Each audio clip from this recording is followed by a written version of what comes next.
నమస్తే, welcome to our channel. ఈ రోజు మనం ఇక్కడ కొండగట్టు ఆంజనేయ స్వామి టెంపుల్లో ఉన్నాము. ఇక్కడనైతే చూస్తున్నాం, మీరు చాలా రద్దీగా ఉంది.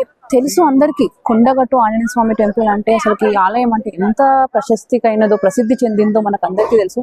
ఇక్కడ ఆంజనేయ స్వామి అసలు సాక్షాత్తు తన ఇక్కడ నిల్చున్నారని కూడా మనకి ప్రసిద్ధి. ఇక్కడనైతే చూస్తున్నాం, మనం చుట్టుప్రక్కల మొత్తం చూస్తున్నాం. ఈరోజు శనివారం కాబట్టి గుడి ఆలయం చాలా రద్దీగా ఉంది. ఇప్పటికి సుమారుగా చాలా మంది వచ్చి దర్శనం కూడా చేసుకున్నారు.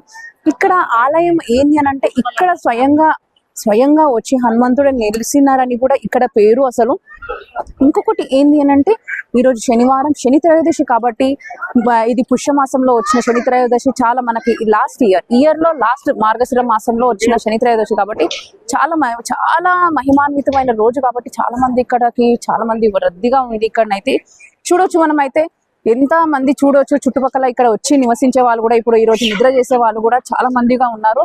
అసలు ఇక్కడ ఏంది అని అంటే, ఈరోజు శనివారం, అందులోనూ ఇక్కడ ప్రదక్షిణాలు మెయిన్. ముఖ్యంగా మనకి ఈరోజు ఆంజనేయ స్వామికి ఆకుమాల సమర్పించుకున్నా కానీ, ఇంకా ప్రత్యేక పూజలు, ఆకుమాల సమర్పించే వాళ్ళు ఆకుమాలని, ఇంకా హనుమంతుడికి ఇష్టమైన అరటి పండ్లు నైవేద్యంతో ఇక్కడ చాలా మంది భక్తులు కనిపిస్తున్నారు మనకి. ఇంకా ప్రదక్షిణాలు 108 ప్రదక్షిణాలు చేసి ఈరోజు చాలా మంచిదని కూడా చాలా మంది, కొంతమంది కోరికలు నెరవేరుతాయని కూడా ఇక్కడ ప్రసిద్ధి ఉంది. ఇక్కడ 108 ప్రదక్షిణాలు చేసేవారు గుడి లోపల, గర్భగుడి లోపల 108 ప్రదక్షిణాలు కూడా చేస్తూ మనకు చాలా మంది దర్శనం ఇస్తున్నారు. ఇక్కడ చూడొచ్చు, మనకైతే ఎంతో మంది రద్దీగా కనిపిస్తున్నారు.